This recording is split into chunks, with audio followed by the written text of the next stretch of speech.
Welcome back, deep divers. Today we're taking a deep dive into the Enchiridion by Epictetus. Ah, Epictetus. We've got ancient manuscripts, scholarly analyses, the whole shebang. A real treasure trove. This philosophical handbook has been around for centuries. Centuries. You got it. And get this, we're not just sticking with the original, we'll be tracing its journey through time. A journey through time. Seeing how Christian thinkers adapted and interpreted it. Wow. Imagine that, the impact of one little handbook. It really makes you think. This little handbook, it's like it's sparked this whole chain reaction of discussion. Right. Centuries of debate. And we have this chance, this incredible chance to kind of peek behind the curtain. Hmm. See how scholars have pieced together this massive puzzle, the manuscript tradition. It is like a giant puzzle. It is. So how do they even, where do you even begin with something like that? It's a good question. A text that's been copied and recopied by hand for centuries. Mm-hmm. There's got to be room for error, right? You're absolutely right. And maybe even some, deliberate changes along the way. It's totally possible. Yeah. Think of it like a family tree. Okay. But instead of people, we've got manuscripts of the Enchiridion. A family tree of manuscripts. Exactly. Okay. And scholars, like Gerard Boder, for example, Okay. they've dedicated their lives to this, meticulously studying these manuscripts, Wow. looking for these subtle clues Clues in the text itself. in the text, Yes. like little changes in the wording, Okay. or maybe a unique error, Ah, from the a scribe. scribe's little slip-up. Yeah. And they use this to trace the lineage. So you can see, oh, this must be the parent and this is the child. Exactly. And over here, we've got a distant cousin. That's it, this sprawling manuscript family. So wait, there's not just one Enchiridion? Nope. There's a whole family of them out there. A whole family. And as you can imagine, Wow. over time, those copies, They start to look a little different. they can drift, change, sometimes accidentally. Accidentally. A scribe misreads a word, Oh, yeah, sure. maybe skips a line, I could see that. but sometimes Uh-oh. it's intentional. Intentional. Wait, scribes are going in and, purposely changing stuff. Sometimes. Yeah. Who? Well, there's this phenomenon called contamination. Contamination. So picture this. A scribe has two different versions of the Enchiridion in front of him. Okay. And he thinks, you know what? I'm going to spice things up. Yeah, I'm going to combine those readings, create a hybrid version. Oh, wow. And now, for scholars, it gets even trickier. Right. Trying to go back and untangle that. Exactly. Figuring out what was Epictetus versus... Versus what got added later. Yeah. It's a real detective story. You got to sift through all those variations. And be like, Yeah. okay, what did Epictetus actually write? Right. What's the original? And what got, added or changed later on? Precisely. And then we add another layer of complexity. Uh-oh, what's that? The Christian adaptations. Oh, right. The Christian adaptations of the Enchiridion. Exactly. So this little handbook of Stoic wisdom, it kind of caught the eye of some Christian thinkers. It did. What was it about Epictetus's philosophy? Well, at its core, Yeah. the Enchiridion is a guide to living a virtuous life, Okay. a fulfilling life, even when things get tough. Even when things get tough, yeah. It's all about mastering your emotions, Uh, accepting what you can't control, right. and focusing on what truly matters. Okay.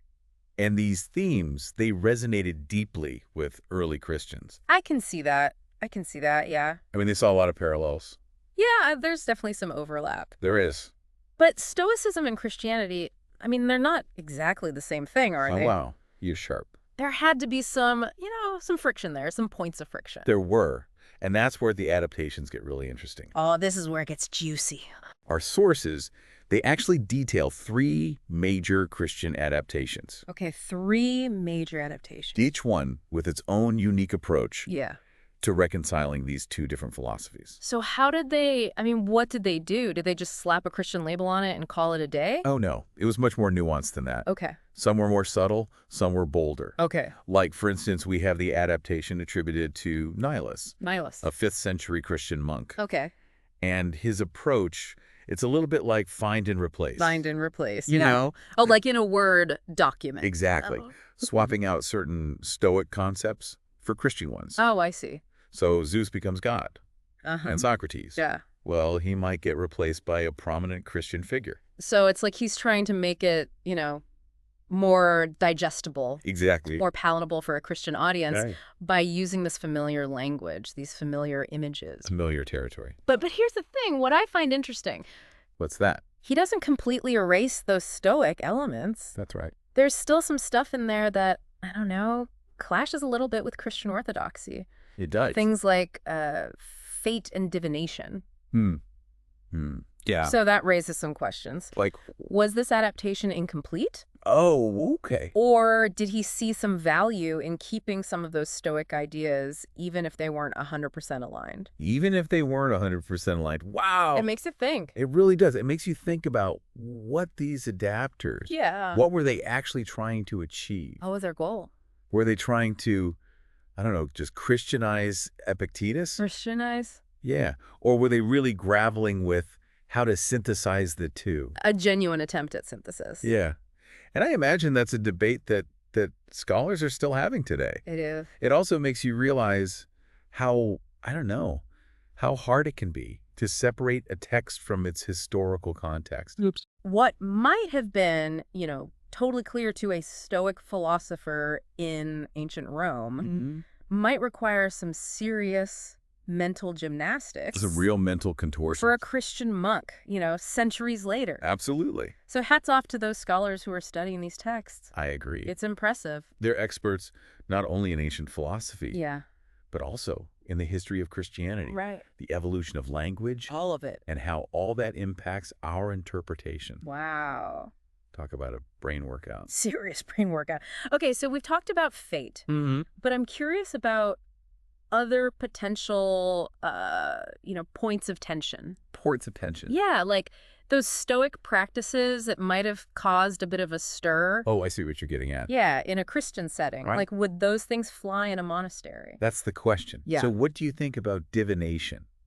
Divination. A classic example. Yeah. Stoics, they believed that certain signs, omens, like the flight of birds, Okay. or patterns in animal entrails, Oh, yeah. could offer a glimpse into the future. Okay. But this practice This is where it gets a little tricky. clashes with Christian teachings, right? Yeah, I mean, Christianity is all about faith and prayer. Right. Seeking guidance. Exactly. So, I don't Can't know. imagine.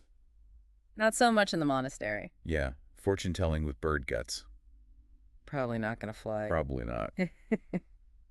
So, how did our adapters handle this? I don't know. I'm on the edge of my seat here. Well, we see that range of approaches again. Okay. Nysius, for instance, in Yeah. his adaptation, Yeah.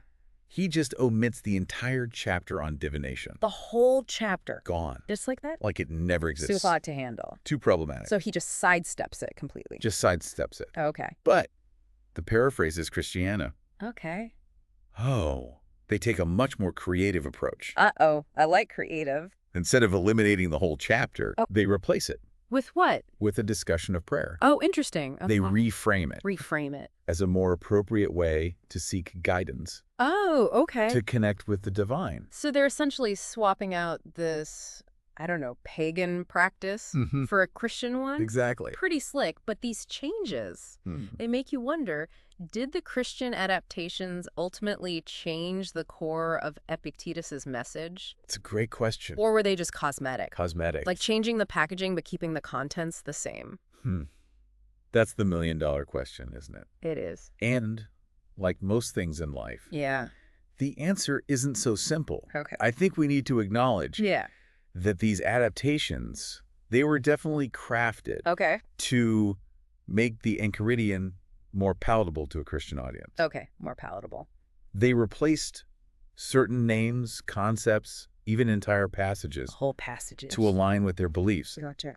But What's at the same time, core message, the core message of the Enchiridion? the emphasis on self-control, on virtue, Okay. on finding that inner peace Right. amidst all the chaos of life. Yeah. Those ideas, they resonated Yeah. deeply with Christian ideals. They did. So the presentation might have changed, but that essential message about living a good life, Yeah. even when things are tough, Uh-huh.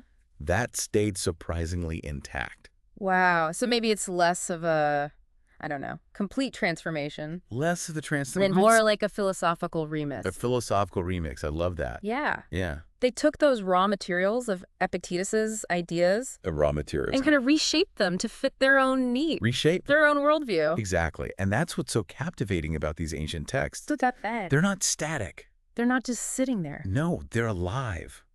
They Yeah. breathe, they evolve, they inspire new interpretations. It's amazing. It's a conversation across centuries. across centuries. And we get to be a part of that. We do. I mean, as we dig into these sources, Yeah. consider all the different interpretations. I mean, Yeah. we are contributing to this long tradition Yes, right. of engaging with Epictetus's ideas. We are. And that to me, that's pretty cool. It's pretty amazing. It makes you realize that the Enchiridion, Yeah.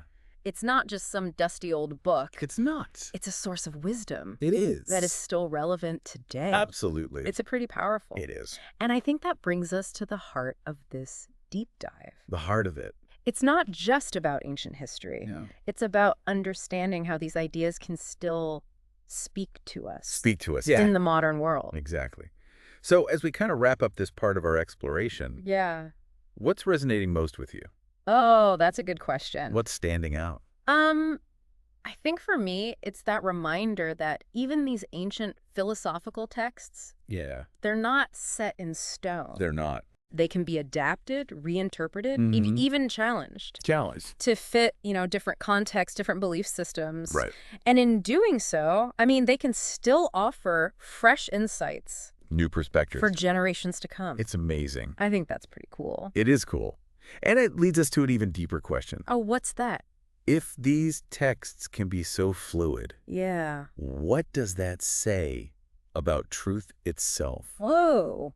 Is it absolute and unchanging? Right. Or is it something that evolves For time. over time across cultures? That is a big one. It is. That's something I'm definitely going to have to ponder as we continue. Yes. I'm ready to explore that final chapter of this philosophical adventure. Let's dive in. Okay, so those clashes, let's talk about those. Yeah, let's get into it. I'm especially curious about how these Christian adapters, how they handled the Stoic concept of fate. Fate. Yeah, I mean, it seems like a pretty big hurdle. It is. Because, in Stoicism, everything's predetermined. Predetermined, right? Like the universe is running on a set script. It's all fate. But then you've got Christianity, Yeah. which really emphasizes free will. Free will, yeah. The idea that we're actually responsible for our actions. Right. So how do you reconcile those two? That's the challenge. And you see a real variety of approaches in these adaptations. Okay, variety of approaches. Some of them, like the one we talked about from Nysius, Okay. they kind of sidestep the issue completely. Just avoid it altogether. They focus more on those practical, ethical teachings of the Enchiridion. Oh, okay. And they kind of leave some of those bigger, thornier theological questions unanswered. So it's like they cherry pick the parts that fit Cherry pick, yeah. fit nicely with the Christian worldview and just leave the rest. Essentially. But then you have others, like the author of the paraphrases, Christiana, Okay. and they take a much more head-on approach. Oh. They actually try to reinterpret that Stoic concept of fate. Okay, reinterpret it. Yeah, they try to reinterpret it as God's will. God's will. Okay. So they're suggesting that while we have this freedom to make choices, Mm-hmm. our ultimate destiny is still guided by this divine plan. That's pretty clever. It is. It's like, okay, we're all actors in a play, Actors in a play. but God is the playwright. Since the playwright, Yeah. we have some freedom in how we interpret our roles. Okay, some freedom. But that overall narrative, that's set. It's already written. It is. Wow. And this really highlights the dynamic nature of these philosophical texts. Dynamic in what way? I mean, these adapters weren't just passively copying. Right. They were actively engaging with these ideas, Oh, interesting. trying to find ways to make them work within their own belief system. So they're having this conversation, this internal conversation with the text. Exactly. It also makes you realize how tricky it can be Tricky, yeah. to separate a text from its historical context. It's so important. I mean, what might have been Yeah. perfectly clear Clear, yeah. to a Stoic philosopher Mm-hmm. living in ancient Rome Yeah. could require, like, some serious mental gymnastics Some serious mental leaps. for a Christian monk centuries later. Totally different context. Totally different context. Yeah. So major props to the scholars They do incredible work. who study these texts because It's fascinating. it's fascinating. They have to be experts, not just in, ancient philosophy, Uh-huh. but also in the history of Christianity. Okay, the history and Christianity. The evolution of language, Yeah. all the cultural baggage that comes with interpreting these texts. Wow. It's amazing. That's a lot. It's a lot. So we've talked about fate, but what about other potential points of friction? Okay, what other points of friction? What about those Stoic practices Yeah. that might have caused, a little bit of a stir A little bit of controversy. in a Christian setting? Okay, what would have been controversial? Yeah. Well, let's think about divination. Divination, right. A prime example. Okay, so remind me, divination. Okay, so the Stoics, Yeah. they believed that certain signs, omens, Okay. could offer a glimpse into the future, Like what? like the flight of birds, Right.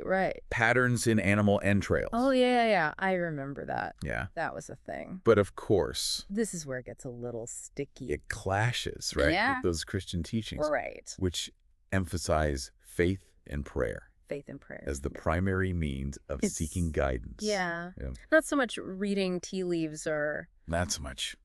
bird guts in a monastery. So how do they handle it? I don't know. How did they handle it? Our adapters. Yeah. Well, again, we see this range of approaches. Range of approaches. Nysius, in his adaptation, Yeah. he just omits that whole chapter on divination. The whole chapter just gone. Maybe he viewed it as too problematic, Yeah. Too much to reconcile? too difficult to square with those Christian beliefs. Just sidestepped it. Sidestepped it completely. Okay, so that's one approach. One approach. What about the others? Well, the paraphrases Christiana takes a more creative approach. Oh, creative. Instead of getting rid of the chapter, Oh. they replace it Oh, they replace it with what? with a discussion of Okay. the nature and power of prayer. Prayer. Okay. And they present it Yeah. as this more appropriate way Okay. to seek guidance and connect with the divine. So they're basically swapping out Swapping out. this pagan practice with a Christian one. Exactly. That is pretty ingenious. It is. But, I mean, all these changes, it makes you wonder, Makes you wonder what? did these Christian adaptations, did they actually change the core of Epictetus's message? That's the big question, isn't it? Or were they just cosmetic tweaks? Cosmetic. Like changing the packaging, Uh-huh. but keeping the contents the same. Like changing the cover of the book. Yeah. But the story's still the same. The story's still the same. Right. That's the question. It's a good question. And Yeah. as usual, the answer is not that simple. Okay, not so simple. We have to acknowledge that these adaptations, Yeah. they were crafted Okay. to make Epictetus's ideas more palatable to a Christian audience. More palatable, right. They replaced certain names, certain concepts, Okay. even entire passages Entire passages, wow. to fit with their own belief system. To align with their beliefs, right. Right. But at the same time, At the same time, that core message the core message. of the Enchiridion, Yeah. this emphasis on self-control, on virtue, on finding inner peace in the midst of all the chaos of life. Mm-hmm. I mean, these ideas resonated with Christian ideals. They did. So The presentation might have changed, presentation changed. but that essential message about living a good life, even when things are tough, it stayed surprisingly intact. Wow, so maybe it's not a complete, transformation. Not a complete transformation. And more like a philosophical remix. A philosophical remix, yeah. I like Yeah, that. they took that raw material of Epictetus's ideas The raw material. and they reshaped it reshaped it. to fit their needs, their worldview. And that's what's so captivating about these ancient texts. What's that? They're not just these static objects. Right. You know, They're not just sitting there collecting dust. they're living, breathing, they evolve, they inspire new interpretations. It's a conversation It's a conversation, exactly. across centuries. It's across centuries, exactly. And we're part of it now. We are. It's Yeah. amazing, isn't it? Yeah. It's pretty wild. I mean, as we're digging into these sources, considering all these different interpretations, Yeah. we're contributing to this long tradition Exactly, we are. of engaging with these ideas. We're part of this ongoing conversation. And that to me, that's pretty cool. It's really remarkable. It is. It makes you realize that the Enchiridion, it's not just some dusty old book. It's not. It's a source of wisdom. It is. And it's still relevant today. Absolutely. It's pretty awesome. So that brings us to the heart of this deep dive. the heart of it. It's not just about ancient history, right? No. It's about understanding how these ideas... Speak to us. yeah, can still speak to us in the modern world. And as we wrap up this part of our exploration, Yeah. what's resonating most with you? Oh, that's a good question. What's resonating most with me? What's standing out? I think for me, it's just this reminder that even these ancient philosophical texts, Yeah. they're not set in stone. They're not fixed. They can be adapted, Adapted. reinterpreted, even Challenged. to fit different contexts. Different contexts. Different belief systems. Yeah, absolutely. And in doing so, they can still offer these fresh insights. New perspectives. New perspectives for generations to come. That's a great takeaway. It's pretty cool. It is. And it leads to a deeper question. Uh-oh. If these texts can be so fluid, Yeah. what does that say about truth itself? Ooh, okay. Is truth this absolute, Right. unchanging thing? Right. Or is it something that evolves over time across cultures? That's a big one. It is. Definitely something to ponder. Yeah, something to think about. As we continue our deep dive, Absolutely. I'm ready to explore that final chapter. Let's dive in. We've covered so much ground in this deep dive. We have. The manuscripts, the adaptations, all the challenges of interpreting this text. Centuries of interpretation. But before we wrap things up, I think we need to circle back to the man himself. Epictetus. Epictetus, exactly. The OG Stoic. So what does this journey through time, what does it tell us about his ideas? That's the question, isn't it? Why have they endured? Why have they resonated for so long? Across different cultures, different belief systems. It's pretty remarkable. It is. Well, I think one reason the Enchiridion has resonated is because it focuses on what we can control. Okay. Epictetus reminds us that even though we can't always choose our circumstances, we always have a choice about how we react to them. Okay. And that message, it's timeless. Timeless. It transcends time and place. It's as relevant today as it was back then. Right. It doesn't matter if you're a Stoic philosopher in ancient Rome, right, or just navigating the complexities of modern life. Yeah, it's that idea of the inner citadel. Right, inner citadel. No matter what storms are raging around us, we can always find that peace and stability. Within ourselves. Within ourselves. Exactly. It's empowering. It is empowering. Especially in these uncertain times. Absolutely. It reminds us that we're not helpless victims of fate. Right. We are active participants in shaping our own experience. Now, Epictetus also talks a lot about this idea of living in accordance with nature. Living in accordance with nature. What does he actually mean by that? That's a good question. Is he saying we all need to go live in the woods? No, not exactly. For Epictetus, living in accordance with nature, it's about understanding our place in the grand scheme of things. Recognizing that we are part of something much bigger than ourselves. And accepting what we can't control. Yeah. It's about focusing on what's truly essential. Essential like what? Virtue, reason, fulfilling our duties. So it's more about like finding a sense of harmony. Harmony, yeah. With the universe. The universe, exactly. And, becoming some wilderness survivalist. Exactly, yeah. And that idea of aligning ourselves with this natural order, it's resonated for centuries. It has. With philosophers, theologians. It really speaks to that fundamental human desire to connect. To connect, yeah. To recognize that interconnectedness. With the world around us. Yeah. Maybe that's what draws people to the Enchiridion. It's possible. Even today. Yeah. In this world that can often feel, I don't know, very fragmented. Chaotic. Epictetus offers a path. A path towards finding meaning. Meaning, yeah. Purpose, exactly. I think you've really hit on something there. I think so too. His teachings remind us that true happiness doesn't come from those external things. Yeah. But from cultivating that inner strength. Wisdom. Virtue. It all comes from within. And that message, that's just as relevant today. As it ever was. As it was 2,000 years ago. Absolutely. But it's important to remember. What's that?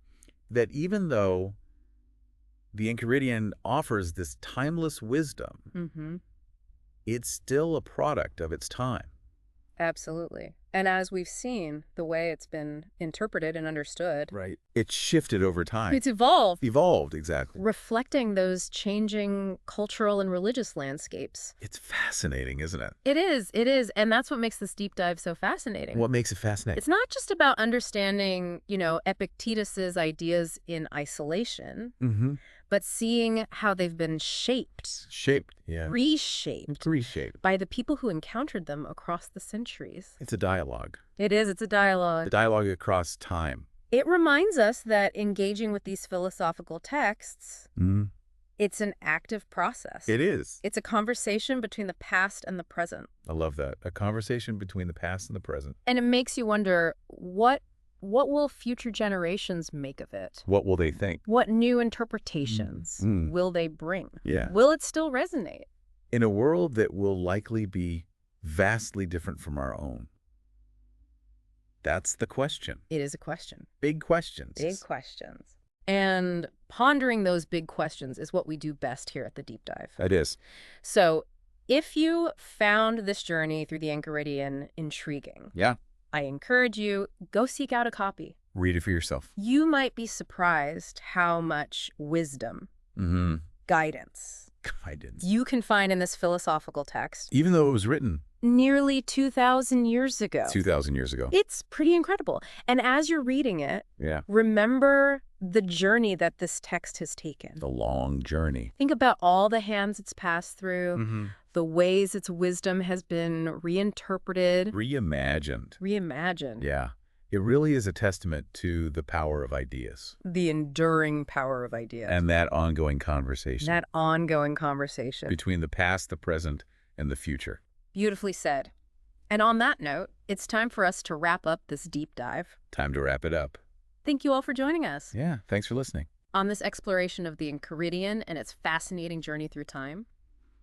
Until next time. Keep seeking. Keep questioning. Keep diving deep. And we'll see you on the next Deep Dive.